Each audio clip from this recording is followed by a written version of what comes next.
अंकिता का टूट जाना लाजमी है जब उसकी बेटी के साथ दरिंदगी हो जाए और वो मजबूर लाचार बना रह जाए। एक माँ का आक्रोश भी समझ में आता है, क्योंकि एक बेटी से जुल्म ज्यादती का दर्द माँ से ज्यादा कौन समझ सकता है। अंकिता भंडारी नहीं रही।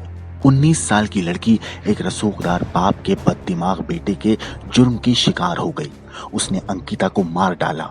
उसका जुर्म इतना विभत्स और घिनौना था कि अंकिता के जानने वालों ने पुलिस हिरासत में उसके कपड़ों के चीथड़े उड़ा डाले, उसे कूट डाला।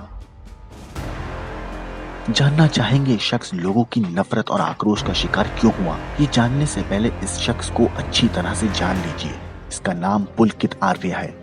ये बीजेपी के रसूखदार नेता विनोद आर्य का बेटा है। विनोद आर्य उत्तराखंड के पूर्व मंत्री रहे हैं। अंकिता भंडारी की बदकिस्मती थी कि वो इस शख्स के संपर्क में आ गई। उसे नौकरी करने उस रिजॉर्ट में आना पड़ा जिसका मालिक पुलकित आर्य था। अब जो खबर आ रही है वो सीधे सीधे पुलकित आर्य को आरोपों के कटघरे में खड़ा करती है। आरोपियों से पूछताछ और सबूतों के आधार पर पुलिस मान रही है कि अंकिता भंडारी को रिजॉर्ट के गेस्ट से संबंध बनाने को कहा गया। अंकिता को पैसे की लालच दी गई और दूसरे दबाव भी डाले गए। अंकिता ने इनकार कर दिया तो उसकी हत्या कर दी गई।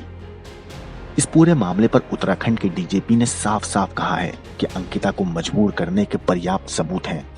डीजीपी ने जिस मोबाइल चैट का जिक्र किया है उसका स्क्रीनशॉट हमारे पास मौजूद है। खुद आरोपियों ने पूछताछ में बताया है कि 18 सितंबर को पुलकित अंकिता का झगड़ा हुआ। फिर पुलकित ने ऋषिकेश का प्लान बनाया। अंकिता, पुलकित, अंकित, सौरभ ऋषिकेश पहुंचे।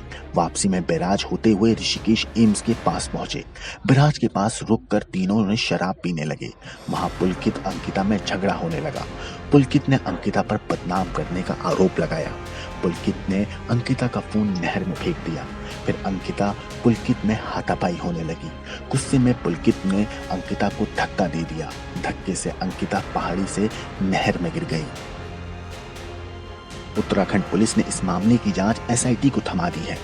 धामी सरकार ने रिजॉर्ट को बुलडोजर से जमींदोज कर दिया है, लेकिन इस वारदात से धामी सरकार और उत्तराखंड पुलिस की साख भी जमींदोज हुई है।